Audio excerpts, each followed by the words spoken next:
เอาเลยขุดนะแม่จับกล้องมาบ่ซึ้งบาดเอาสบายดีน้องรันสวัสดีคนก็เป็นแล้วนางเบิ่งคนขุดกันเศร้าเมื่อยขุดขุดแม่เลย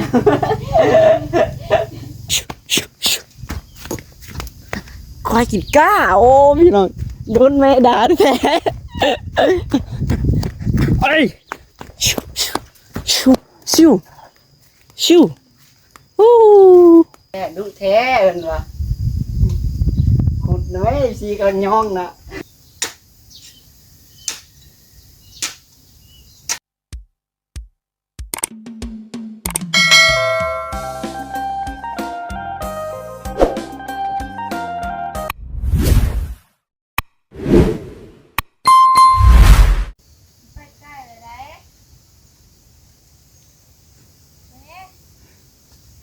ป้าต้องไปหน่อยเนาะโอ้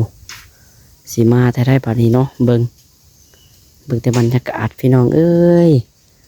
อยู่หน้าคือเก่าเด้อมื้อนี้ก็ได้เนาะบรรยากาศครึ้มฟ้าครึ้มฝนพี่น้องเอ้ยฝนสิตกแล้วเนาะน้องดาก็บ่ได้มีเวียกหยังเห็นดอกพี่น้องเอ้ยคนดินเข้าตารางฮะเราไปหาเฮ็ดบนเราไปใส่ไปหาเฮ็ด จักว่าคำว่าดูก็คือว่าบ่มีได้กินจ้ำแจ่ว นี่แหละพี่น้องเอ้ยทางค่าเถียงเนาะเบิ่งเถียงบ่คือหมู่พี่น้องเอ้ยทางค่า3ชั้น อีหยังเด้ก็ว่าเฮ็ดช่งใดมีงบสิต่อคือสิต่อแล้วต่อไปเรื่อยๆพี่น้องเอ้ยเอาบัดนี้เนาะเดี๋ยวเข้ามาเบิ่งบรรยากาศข้างในก่อนทางน้องลั่นเพิ่นกำลังขุดดินอยู่ควายบ่เพิ่นแม่นฮอดกาแหละ มันบ่ไปดอกมันบ่มีกาอยู่หั่นโอ้ยพายุพี่น้องเอ้ยมันทางพ่อกับน้องตุ้ยทองก็ไปเบิ่งงานเนาะพุ่นแหละอยู่อันพลานบ่ไปกับเบาเวียงเพิ่นพี่น้องจักเคือนไผน้องหลากก็บ่ได้เบิ่งบ่ได้ติดตามคลิปขอให้อ้ายเบิ่งคลิปแน่คือคลิปเบิ่งแน่บ่เบิ่งแน่พี่น้องเนาะเลยบ่ค่อยฮู้ปานใดนี่แหละเรื่องของหลังคาก็ได้พี่น้องเลยตอนนั้นจะเป็นสังกะสีตัวใหม่ตอนซื้อใหม่ตัวนี้เก็บตัวเก่าน้ำพี่น้องเก็บตัวเก่าใส่น้ำเอาเลยขุดนะแม่ จับกล้องมาบ่ซึ้งบาดเอาสบายดีน้องรันสวัสดี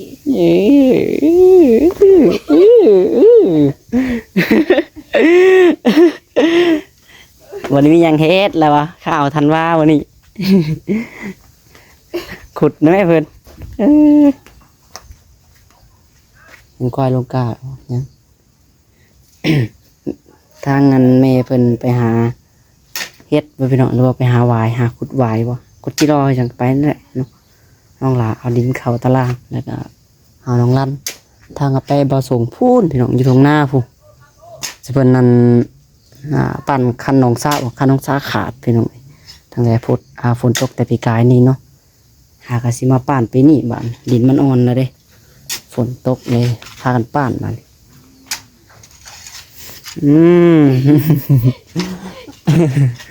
ขุดได้ไหมเพิ่นโอ้จีกล้องเขียวแต่มันซึ้งกว่านั้นแบบนี้เนาะมันก็บ่แล้วจะคือแล้วเด้คนดินเข้าพี่น้องให้ดีเลยเฮ็ดร่องเฮ็ดหยังข้างในเนาะเขาถมเบิดตารางพอสำไรกระทมสำนั่นมาสั่นเอาตามดินพอ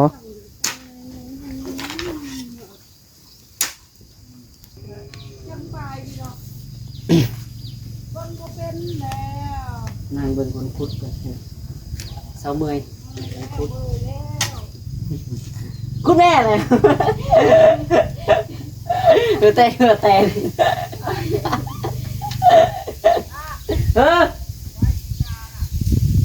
ายไปเด้ฮะบอกเลยเด้เพิ่มแป๊บเดียวน่ะมันกินเลยเอ้ยชิวชิวชิวชิวชิวควายกินก้าโอ้พี่น้องโดนแม่ด่าแท้ไอ้ ชิวชิวชิวโอ้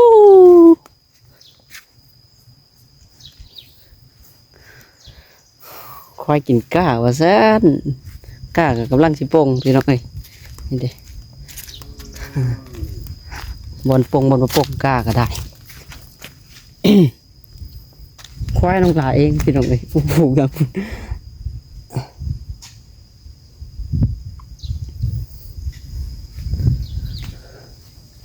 ไปเดี๋ยวก็ไปเบิ่งเถียงคือเก่าเนาะ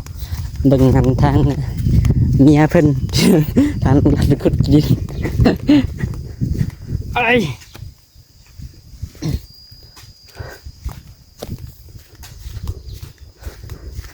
นี่แหละมันจะกาดในเถียงก็ได้ตัวนี้กับบริปิดพี่น้องเลยยังบริซื้อตานางซื้ออันนี้มาปิดเนาะพากระจาดมาปิดมันเศร้าอันนี้ยู่เถียงพี่น้องเถียงมันเซ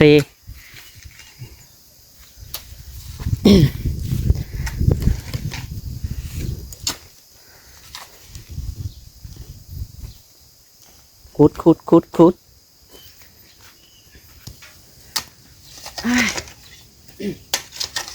รถกินน้ำก่อน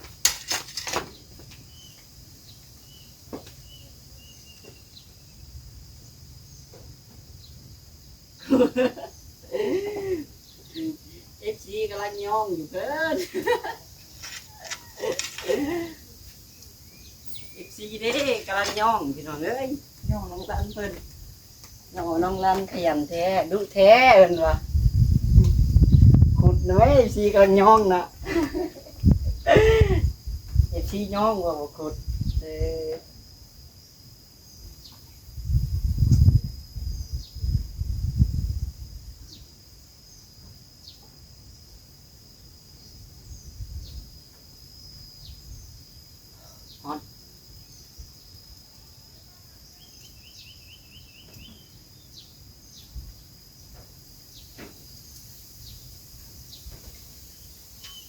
เมื่อไร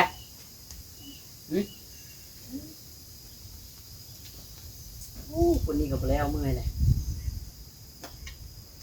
เอฟซีกำลังย่องว่าเมื่อยแม่เอาแม่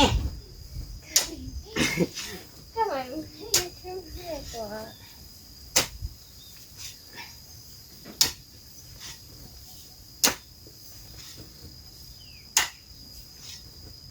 เอฟซีที่ย่องว่าน้องดัน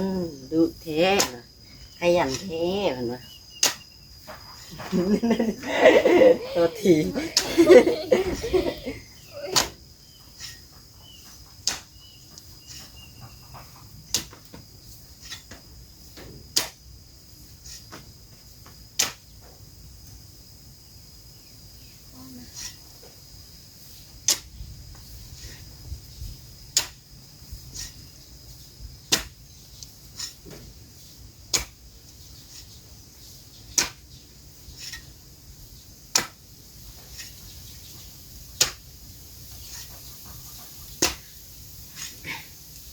พูดเต็มเศร้าอยู่นะพี่น้องนะฮะก็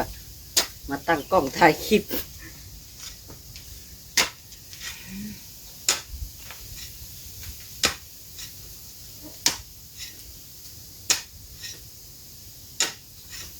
มันในส่วนสองต่อขุดอยู่คุณนะขุดตัวนี้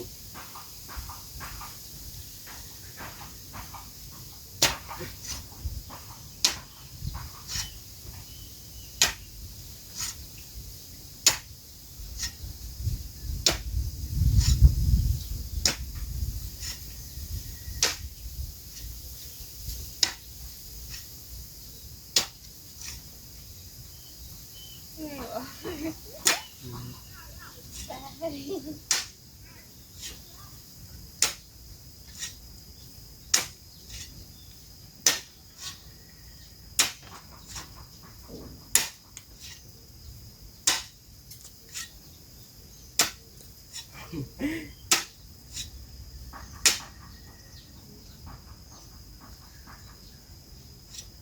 ห้กำลังใจดูจะขุดเปรี้ยวต้องมีให้กำลังใจนะให้ลองว่าให้กำลังใจดูจะขุดเปรี้ยวหรอกขุดเปรี้ยว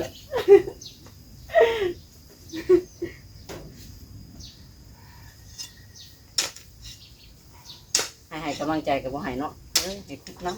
ำคุดเดียวสั่นกัน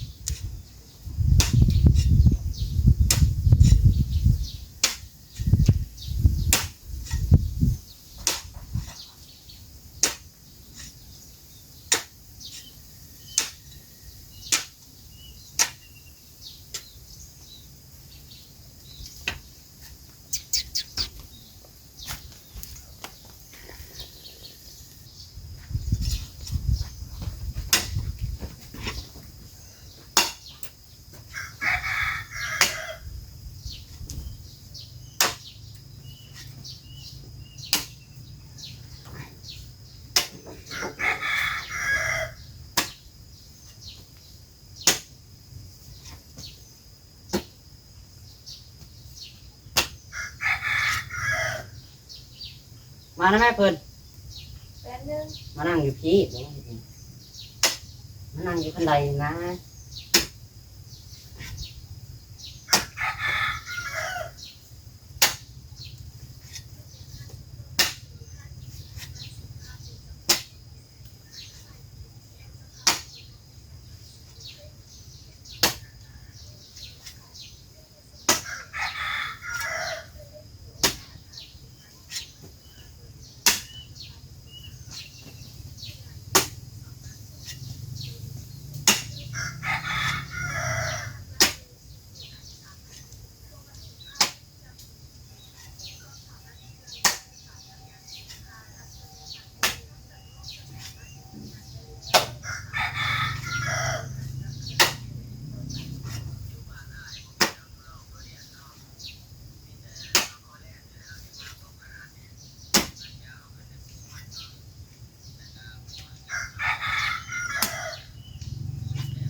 ฟ้าคือแดกกระแตน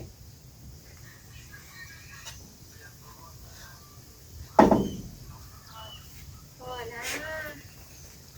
หืม พอแล้วนะ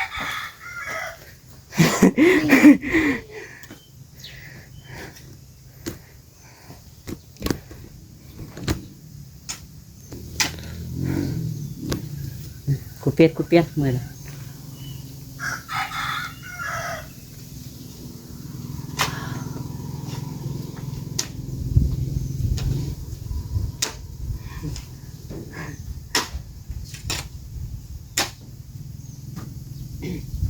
นี่ขุดบนนี่ ใช่ใช่ใช่ใช่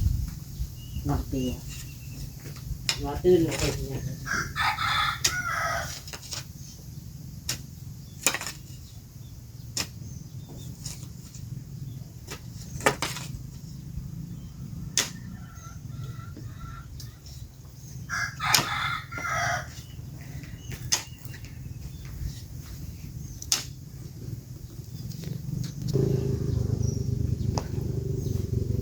คิดว่าควายลงคิดว่าควายลงกายอีกพี่น้อง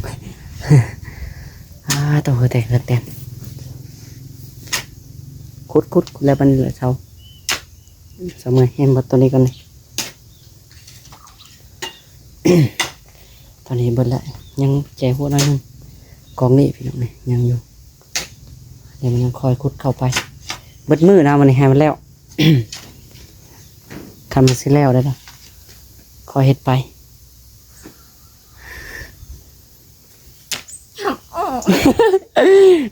เกือบสับมุ้ยห้ายอันนี้อยู่เลยเนาะเฮ็ดห้ายมุ้ยเสียวเสียบ ตัวเองก็โหหมูขุด เสียวเสียบซับมุ้เฮ็ดห้ายมุ้ใส่เหี้ยเฮ็ดห้ายมุ้เสียวเสียบซับมุ้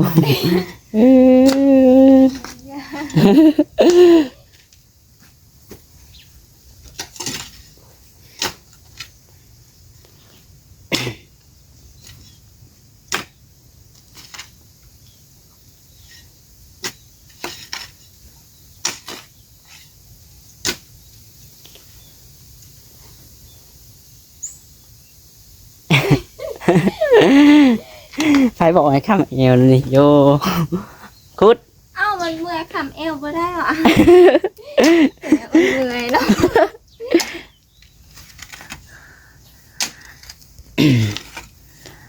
มาพี่น้องเนาะ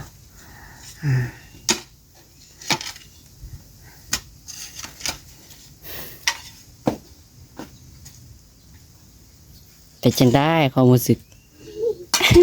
ตอบตรงหรือว่าตอบอ้อมก่อน ตรงรถความรู้สึกเมื่อย แล้วก็ข้านพร้อมแล้วอะ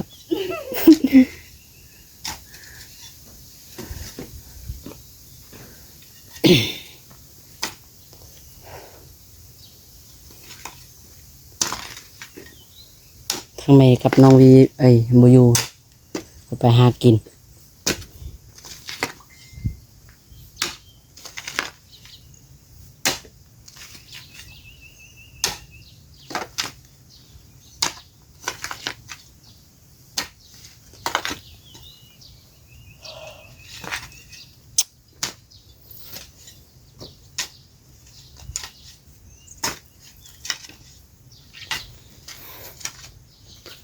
ไปซะพี่น้องโอเคสำหรับคลิปนี้ก็จะขอตัวไปก่อนเนาะจังไรก็อยู่ดีมีฮะและสุขทุกคนพี่น้องเลยจังไรก็ขอฝากเป็นกำลังใจคือเก่าพี่น้องเนาะตอนนี้ก็บ่ได้ไปทางใดพี่น้องเลยบ่ได้ไปเปียกไปงานดอกเนาะมีแต่อยู่หน้าช่วงนี้ก็ได้เฝ้าก้านี่เนาะแล้วก็เห็ดเตียงตัวนี้ก็หากันเกาะตัวนี้ก็หากันแล้วพี่น้องเมื่อวานนี้เนาะก็แล้วแหละก็กว้างในเขานี่แค่นี้เอ้ยพี่น้องว่าน้ำหาวนอนน้ำบานนี่เริ่มอยากรับ เมื่อยเนาะ เอาจังแต่โอเคพี่น้องสำหรับคลิปนี้ก็ขอตัวไปก่อนเนาะบ๊ายบายพี่น้องเอ้ยสบายดี